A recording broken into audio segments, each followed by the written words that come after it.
नमस्कार प्यारे बच्चों, आप सभी का स्वागत है एक बार फिर से निष्ठा क्लासेस में। और आज का जो टॉपिक है वो आपका है सरफेस एरिया एंड वॉल्यूम। ठीक है, बेसिकली ये जो चैप्टर है वो हम नवोदय क्लास के लिए लेकर आए हैं। जिन बच्चों का नवोदय का 8 फरवरी 2025 को एग्जाम है, जो जवाहर नवोदय विद्यालय यानी JNV क्लास 9th के लिए जो बच्चे एग्जाम देने जा रहे हैं, जिनका एग्जाम है 8 फरवरी 2025 को, ठीक है, उन बच्चों के लिए ये चैप्टर जो है वो इम्पोर्टेंट है। और बाकी अगर मैं बात करूं सरफेस एरिया एंड वॉल्यूम है तो आपके क्लास 9th के लिए भी इम्पोर्टेंट है, क्योंकि वहां पर भी है, इसके अलावा आपके 10th में भी है। ठीक है, चलिए तो सरफेस एरिया एंड वॉल्यूम में अगर हम बात करते हैं, क्योंकि JNV के लिए तो हम बेसिक से स्टार्ट करेंगे वो सारे के सारे। और ये जो चैप्टर है वो आपका मेंसुरेशन ही कह सकते हैं, बस अंतर इतना ही है, मेंसुरेशन जो है वो 3D है, मेंसुरेशन है, और मेंसुरेशन में क्या है ये 3D। ठीक है, 2D वाला हम कर चुके हैं। तो सबसे पहले चलते हैं 1 बाय 1 समझ लेते हैं, एक एक करके सारी जितनी भी शेप हैं उनको, उनके क्या फॉर्मूले हैं उनको समझ लेते हैं, उसके बाद फिर हम क्वेश्चन को करेंगे। ठीक है, चलिए तो सबसे पहले है बेटा क्यूब। क्यूब को हिंदी में क्या कहा जाता है? इसको घन कहा जाता है। ये इसलिए बता देना, कुछ बच्चे इसमें हिंदी माध्यम के भी होंगे। तो घन क्या होता है, यानी डाइस की अगर हम बात करें तो डाइस आपने देखा है एग्जांपल के तौर पे, तो वो क्या है आपका एक क्यूब होता है। क्यूब के में क्या होता है, अगर मैं फेस की बात करूं, टोटल इसमें 6 फेसेस होते हैं और प्रत्येक फेस जो होता है वो स्क्वायर की शेप में होता है। ठीक है, जैसे अगर मैं क्यूब को बनाता हूं तो कुछ इस तरीके से क्यूब बनेगा, इसका प्रत्येक फेस एक स्क्वायर की शेप में होगा बेटा, ऐसे। अगर आपके घर पे डाइस है तो उठा के देख लो, बिल्कुल ऐसे ही निकलेगा। तो इसमें ये टोटल ऐसे आपके फेस होते हैं, ये सारे के सारे क्या है फेसेस हैं। जैसे एक फेस ये है, एक ये है, एक इस साइड दिख रहा होगा ये वाला, और एक इधर से और एक नीचे। तो गिनोगे तो टोटल यहाँ भी 6 फेस आपको दिख जाएंगे, क्योंकि हमारा बोर्ड जो है वो 2D में है, 2 डायमेंशनल है, और ये जो फिगर है वो 3D है, तो इस तरीके से आपको दिखेगा। ठीक है, तो ये हमारा क्या है क्यूब है। तो क्यूब में प्रत्येक साइड बराबर होती है। अगर वो मैं A मान लेता हूं तो ध्यान से समझना, क्योंकि मैंने ये कहा था कि इसका प्रत्येक फेस स्क्वायर की शेप में होता है, ऐसे ये है। तो आप अगर देखोगे तो ये स्क्वायर की शेप में है। तो अगर मैं इसके एक फेस का एरिया निकालूंगा, एरिया ऑफ अ फेस, तो आप कहेंगे सर A स्क्वायर होगा, क्योंकि इसके टोटल फेसेस कितने हैं 6। तो अगर मैं पूछूं इसका टोटल सरफेस एरिया, कोई आपसे पूछता है surface area of cube, surface area of cube, तो वो क्या आ जाएगा 6A स्क्वायर। बात क्लियर है? तो इसका जो सरफेस एरिया आएगा वो 6A स्क्वायर आएगा। अब अगर मैं इसके वॉल्यूम की बात करता हूं, बेटा ध्यान में रखना, वॉल्यूम क्या होता है तो आपको पता है L × V × H, length width and height. तो अगर मैं इसमें बात करूंगा लेंथ हो चाहे विड्थ हो चाहे हाइट हो, वो सारी की सारी A होंगी, क्योंकि क्यूब है तो क्यूब के सारे एजेस बराबर होंगे, सारी साइड बराबर होंगी। तो L × V × H करूंगा, यानी A × A करूंगा, तो 3 बार क्या आ जाएगा A क्यूब, या इसी को हम कह देते हैं साइड का क्यूब। बात समझ आ रही है? और यूनिट वही होगा, अगर सेंटीमीटर तो सेंटीमीटर क्यूब है ना, अगर मीटर है तो मीटर क्यूब। वैसे यहाँ पर स्क्वायर में क्या होगा, सेंटीमीटर स्क्वायर है, मीटर स्क्वायर, डेसीमीटर स्क्वायर या मिलीमीटर स्क्वायर, जो भी यूनिट होगा साइड का उसी अकॉर्डिंग बन जाएगा। अगर इसके डायगोनल आपको दिया जाए, बेटा ध्यान रखना, इसका डायगोनल होता है, कई बार वो पूछ देता क्वेश्चन में, कह देता कोई कमरा है या रूम है जो कि उसकी शेप में है, आपके क्यूब की शेप में है या फिर क्यूबॉइड की शेप में है, तो उसमें कह सकता है कि मैक्सिमम लेंथ क्या हो सकती है किसी छड़ को या रॉड को रखा जाए तो वो बेसिकली डायगोनल पूछना चाह रहा है 3D में। तो डायगोनल जो होता है वो उसका ये होता है A√3 या √3A, ये A रूट से बाहर रहेगा। ठीक है, इतने सेंटीमीटर का डायगोनल होगा। दूसरी शेप है आपकी क्यूबॉइड। ठीक है, क्यूबॉइड को हम कह सकते हैं घनाभ, इसे हिंदी में घनाभ ही कहा जाता है, घनाभ। तो घनाभ कैसा होता है? घनाभ जैसे आपका लंच बॉक्स है या आपके पास कोई बुक है, वो घनाभ की शेप की है, क्यूबॉइड की शेप के है। उसका जो प्रत्येक फेस होता है वो कैसे होता है, वो होता है एक रेक्टेंगल की शेप में, यानी आयत की शेप में। ठीक है, तो जैसे अगर मैं यहाँ बनाना चाहूँ तो कुछ इस तरीके से बनेगा बेटा, ये ऐसे इसके फेसेस होते हैं, इसमें स्क्वायर फेस नहीं होगा, ऐसे दिखेगा। ठीक है, ये बन गया। अब इसे ऐसे ज्वाइन कर देंगे तो ये बन चुका है। ठीक है, तो ये है आपका क्यूबॉइड। इसमें आपको लेंथ दिखेगी, ब्रेथ दिखेगी और हाइट भी दिखेगी कुछ इस तरीके से। तो इसका आपसे अगर सरफेस एरिया पूछा जाए, सरफेस एरिया, तो ये होता है ट्वाइस ब्रैकेट में LB प्लस BH और प्लस HL। अच्छा ये भी कैसे आता है, तो ये भी कोई अलग से नहीं आता है, क्योंकि इसमें टोटल 6 फेस होते हैं, आमने सामने के फेस बराबर होते हैं। तो अगर जैसे इस फेस में देखूंगा तो लंबाई और चौड़ाई आएगी, तो लंबाई और चौड़ाई गुणनफल LB, और वैसे इसके ठीक नीचे वाले फेस की होगी। जैसे मैं आपको समझा देता हूँ, जैसे फॉर एग्जांपल ये हमारे हाथ में बुक है, ठीक है। अब आप कहोगे सर ये किसकी शेप है, क्यूबॉइड की शेप में है, इधर देख सकते हो आप, है ना। इसका ये जो फेस है इसमें ये लंबाई है और ये क्या है, चौड़ाई है। तो अगर मैं इस फेस का एरिया निकालूंगा तो L इंटू बी, और सेम नीचे वाला जो फेस है उसकी भी बराबर होगी, ये भी L इंटू बी के होगा। तो LB और LB 2LB हो गया। अगर मैं इस फेस का एरिया निकालूंगा तो ये है B और ये है H, तो ये BH और इधर वाला भी BH, 2BH हो गया, ठीक है। 2BH से ज्यादा है, फ्लैट नहीं है ये है L और ये है H, तो ये HL हो गया, HL और HL 2HL। तो ऐसे ही ये 2 जो है वो कॉमन ले लिया, ये 2LB 2BH 2HL लिखा हुआ है, 2 कॉमन लिया तो फॉर्मूला बन गया। बात क्लियर? चलिए अब अगर मैं इसके वॉल्यूम की बात करता हूं बेटा, तो इसका वॉल्यूम होता है L into B into H, क्योंकि इसमें तीनों साइड अलग अलग होती हैं, ठीक है। अब अगर मैं इसके डायगोनल की बात करता हूं, इसका जो डायगोनल होता है, अरुण एक बार चेक करना, इसमें दिख रहा है, यहाँ तक आ रहा है, एक बार ये स्क्रीन पे करना है ना, ये नहीं दिख रहा, ये नहीं दिख रहा है, हाँ ये वॉल्यूम वाला, ठीक है, ये दिख रहा है, हाँ। चलो वॉल्यूम जो होता है बेटा वो होता है, मैं चलो ऊपर लिख देता हूँ, इसका जो वॉल्यूम होता है B बराबर होता है L into B into H, ठीक है। और डायगोनल जो होता है वो होता है, डायगोनल इसका अगर पूछा जाए आपसे, डायगोनल डायगोनल तो वो होगा under root L square plus B square plus H square. बात क्लियर है? तो ये हो गया इसका डायगोनल।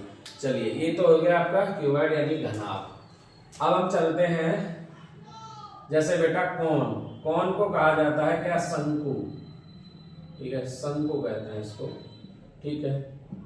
तो अगर मैं शंकु की बात करूं तो शंकु आपने देखा कोन जो होता है, जैसे बर्थडे कैप देखी हो या आइसक्रीम आप खाते हो तो उसमें जो आइसक्रीम कोन होता है वो देखा हो, तो ये सारे के सारे कोन की शेप में होते हैं। कोन कुछ किस तरीके का दिखेगा आपको, ऐसे, ठीक है। तो ये क्या है, ये आपका कोन है, ठीक है। उल्टी दिख रहा है लास्ट, बस उससे आगे कुछ नहीं दिख रहा, अंदर का नहीं, हाँ इतना ही दिख रहा है बस, हाँ तो ठीक है, वो दिख रहा है ना डेट, हाँ ये दिख ठीक है। तो ये है आपका क्या, रेडियस बेटा, और ये क्या है हाइट, और ये क्या है स्लेंडाइड L, ठीक है। चेक करना पड़ता है कि क्या क्या दिख रहा है क्या नहीं दिख रहा है। चलो तो ये आपका क्या है, इसे बोलते हैं हाइट यानी ऊंचाई, ये होती है स्लैंट हाइट यानी तिरछी ऊंचाई, ठीक है। और ये है रेडियस। तो अगर आपको कई बार क्या होगा, जैसे यहाँ पर क्या ये हाइट है, सीधा परपेंडिकुलर यहाँ गिर रहा है, तो ये एक राइट एंगल ट्राइंगल भी बना देता है। क्वेश्चन में कई बार आपको हाइट या रेडियस दे देगा, दोनों में से कोई एक, मतलब सॉरी ये दोनों दे देगा तो L पूछेगा, या फिर इन तीनों में से कोई भी दो दे देगा, तीसरा पूछ सकता है, ऐसे भी क्वेश्चन बनते हैं। तो इसके लिए फॉर्मूला याद रखना, L स्क्वायर बराबर H square plus R square. ये कैसे बना हुआ है, तो आप वही फॉर्मूला है, इसमें पाइथागोरस थ्योरम लगी है, कुछ और नहीं है, वही चीज है यहाँ पर। यानी ये आपका बन जाएगा हाइपोटेनस H यानी हिंदी वाले कर्ण का वर्ग, जो बराबर होगा आधार और ऊंचाई के वर्ग के, तो वही हो गया L स्क्वायर बराबर H square plus R square. अब बेटा अगर आपसे पूछा जाए कि इसका वॉल्यूम क्या होता है, तो जो कोन का वॉल्यूम होता है वो होता है 1/3 पाई R स्क्वायर H, ये हो जाएगा। अगर पूछा जाए इसका TSA टोटल सरफेस एरिया, तो इसका जो टोटल सरफेस एरिया होता है वो होता है पाई R ब्रैकेट में L प्लस R। और अगर कोई पूछे इसका आपसे CSA क्या होता है, तो CSA इसका होता है पाई R L। बात क्लियर है? ये आपका CSA हो जाएगा, है ना। ऐसे ही अगर हम बात करें किसकी, सिलेंडर की, ठीक है, सिलेंडर को बेलन कहा जाता है, क्या कहा जाता है, बेलन। तो अगर मैं बेलन की बात करता हूं तो बेलन कुछ इस तरीके का होता है बेटा, जैसे ये है बेलन, ये आपका बेलन हो गया, ठीक है। बेलन में ये है हाइट और ये है इसका रेडियस। अच्छा अगर इसकी बात करूं ये, तो ये है बेस, तो इस बेस कभी कभी दे देता है वो area of base of circular cone या कॉन, ठीक है।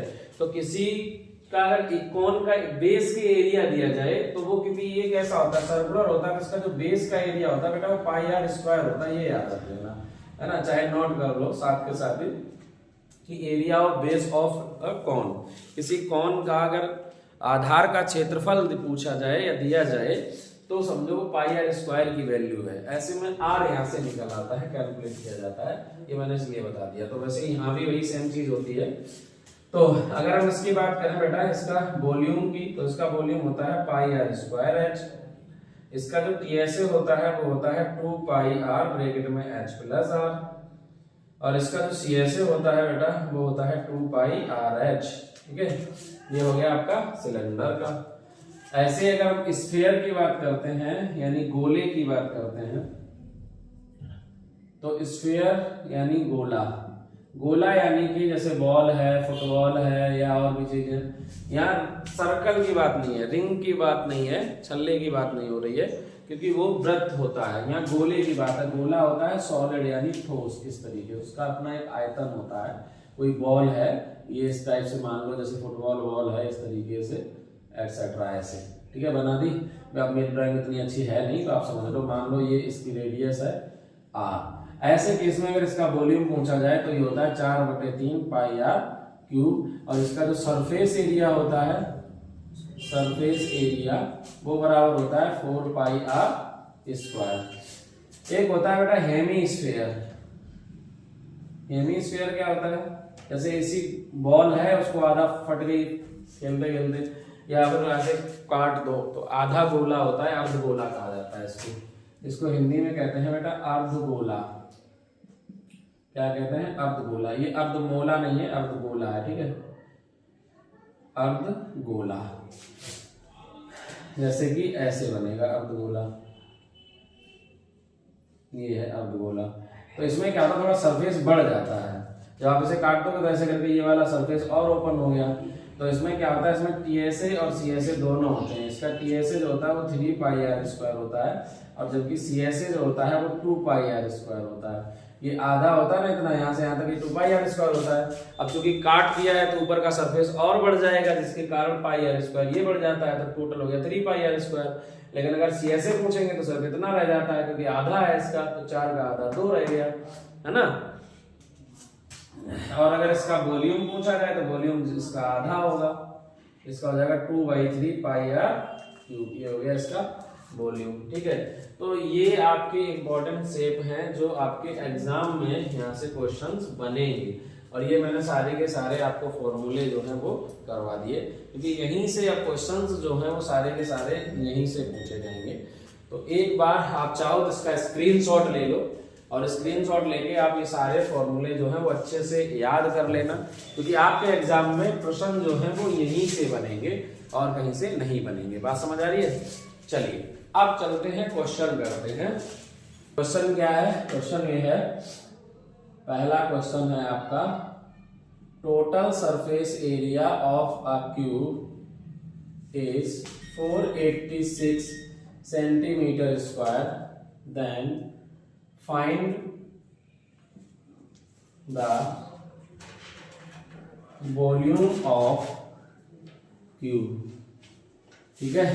तो आपको क्या बताना है, उस क्यूब का वॉल्यूम बताना है। अब देखो बेटा क्या गिवन है आपको, यहाँ पर गिवन है टीएसए ऑफ क्यूब। तो आपको मैंने टीएसए और टोटल सरफेस एरिया जो होता है क्यूब का कितना होता है, तो टीएसए ऑफ क्यूब की अगर मैं बात करता हूं तो मैंने आपको बताया था बेटा कितना होता है। तो यहाँ पे जो गिवन है वो तो है 486, और टीएसए ऑफ क्यूब होता है 6a स्क्वायर, वो बराबर क्या हो जाएगा 486। अगर मैं इसे 6 से काटूंगा तो 6 × 48, तो 6 कम 6 8 जा 48 और 6 1 जा 6, तो a स्क्वायर बराबर आ गया 81। तो अगर मैं a बराबर निकालूंगा तो √81 आएगा। अब 81 की अगर आप फैक्टर करते हैं तो आपको अच्छे से पता है 9 × 9, मैंने आपको बता भी रखा है कि आपको कम से कम 20 तक के स्क्वायर याद रखने चाहिए। तो a बराबर आ गया 9। अब आपको बेटा a पता चल गया, पूछा क्या गया एग्जाम में, क्वेश्चन में पूछा गया कि वॉल्यूम चाहिए हमें क्यूब का, तो आप निकालोगे बेटा वॉल्यूम ऑफ क्यूब। तो क्यूब का जो वॉल्यूम होता है वो होता है ए क्यूब। इट मीन्स कि ये 9 का क्यूब आएगा, और 9 का क्यूब यानी 9 इंटू 9 इंटू 9 मल्टीप्लाई करोगे तो 729 सेंटीमीटर क्यूब। तो यही इसका राइट आंसर है, 729 centimetre cube is correct answer. यहाँ पर आपको 4 ऑप्शन मिलेंगे। ऑप्शन में थोड़ा सा सावधानी बरतना और ध्यान रखना, अपनी ओएमआर शीट को बहुत अच्छे से केयरफुली फिल करना, प्रैक्टिस कर लेना ओएमआर शीट की, ताकि कोई भी मिस्टेक ना हो। क्योंकि अगर आपने क्वेश्चन सही सॉल्व कर दिया, बाई मिस्टेक अगर आपने 2 ऑप्शन काले कर दिया, किसी पे हल्का सा काला हो गया, गलती से ए टिक करना था बी कर दिया, तो वो क्वेश्चन आपका बेकार चला जाएगा। क्योंकि आप रिटर्न में नहीं काट के दोबारा लिख दोगे। ओएमआर शीट में आपको सावधानी बरतनी पड़ेगी, ये भी बहुत इंपॉर्टेंट चीज है, इसे भी ध्यान में रखना आप। चलिए अगले क्वेश्चन पे चलते हैं। अगला क्वेश्चन है कि आपको एक क्यूब की साइड दी गई है। क्वेश्चन क्या है बेटा? क्वेश्चन है if side of a cube is 5 centimeter, then find the surface area। पूछा गया भाई सरफेस एरिया बताओ क्या होगा इसका। क्वेश्चन क्या है? क्वेश्चन है कि एक क्यूब है, उसकी साइड जो है वो है 5 सेंटीमीटर। पूछा गया उसका सरफेस एरिया सॉरी। तो सरफेस एरिया बेटा क्या होता है इसका? 6a² होता है, आपको पता ही है। तो 6 इंटू ए की वैल्यू कितनी है? 5, तो मैं कहूंगा यहाँ पे 5 का स्क्वायर। तो 6 इंटू 5 का स्क्वायर कितना होता है? 5 इंटू 5, 5 5 जा 25, मल्टीप्लाई करोगे तो 6 5 जा 30, कैरी बचा 3, 6 2 जा 12 और 3 कितना जाएगा? यानी 150। तो आंसर आ जाएगा 150 सेंटीमीटर स्क्वायर।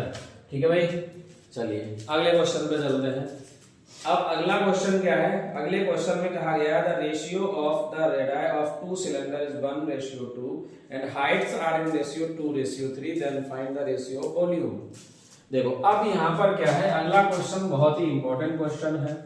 क्वेश्चन पूरा नहीं मैं लिख रहा हूँ, यहाँ पे क्या है बेटा? 2 सिलेंडर्स हैं, 2 सिलेंडर हैं। तो मैं बता दे रहा हूँ क्या कहना चाह रहा है, क्वेश्चन पूरा पढ़ दे रहा हूँ।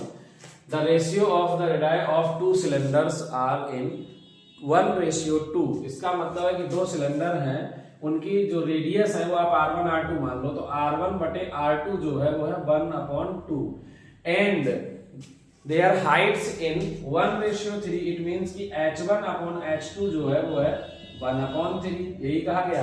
पूछा गया कि भाई वॉल्यूम का रेशियो बताओ, यानी V1/V2 का रेशियो क्या होगा, ये आपसे पूछा गया है। तो आप मुझे बताओ सिलेंडर का वॉल्यूम क्या होता है? πr²h, right. तो अगर मैं कहूं कि V1/V2 तो आप कहोगे सर पहले वाले का वॉल्यूम, तो पहले वाले का वॉल्यूम होगा πr1²h1। भाई πr²h होता है, क्योंकि पहले वाले सिलेंडर का है तो R1 और H1 ले लूं, बटे नीचे क्या आएगा? πr2²h2। पाई से पाई कट जाएगा। देखो मुझे रखा थोड़ा सा जुकाम, तो हो सकता है वॉल्यूम थोड़ा आवाज जो है मोटी सी हो, तो मैं नहीं कह सकता, लेकिन समझने का प्रयास करना, ध्यान समझो। तो ये क्या आएगा? R1/R2 का ये तो हो जाएगा बेटा होल स्क्वायर इंटू क्या आएगा? H1/H2। R1/R2 की वैल्यू है 1/2, तो ये आ जाएगा 1/2 का होल स्क्वायर इंटू आएगा 1/3 ये वाली वैल्यू। 1/2 का होल स्क्वायर करेंगे तो 1 का स्क्वायर 1, 2 का स्क्वायर हो जाएगा 4 इंटू ये आ जाएगा 1/3। मल्टीप्लाई करोगे तो 1/4 3 कितना आ जाएगा? 12। तो रेशियो कितना आ गया बेटा? 1:12। यही आंसर है। ठीक है, यही आपका क्या है? करेक्ट आंसर है। ठीक है, क्वेश्चन आप लिख सकते हो the ratio of the radii of 2 cylinders. ठीक है, रेडियस का प्लूरल फॉर्म होता है radii, RADII। The ratio of radii of 2 cylinders are in 1:2 and their heights are in 1:3। ठीक है, then find the ratio of their volumes। ये लिख लो। तो ये आ गया आपका सॉल्यूशन 1:12। ठीक है, तो आई होप आपको ये क्वेश्चन समझ आए होंगे। बाकी आज मैंने आपको फॉर्मूले करा दिए, ये कुछ क्वेश्चंस कराए। और आगे के जो प्रश्न है वो हम नेक्स्ट वीडियो में लेकर आएंगे, और अगले वीडियो में हम कोशिश ये करेंगे कि ज्यादा से ज्यादा क्वेश्चंस कराए जाएं। लेकिन तब तक के लिए आप ये फॉर्मूले जरूर याद कर लेना, कल ही आपको लेक्चर मिल जाएगा। Thank you for watching this video, have a nice day.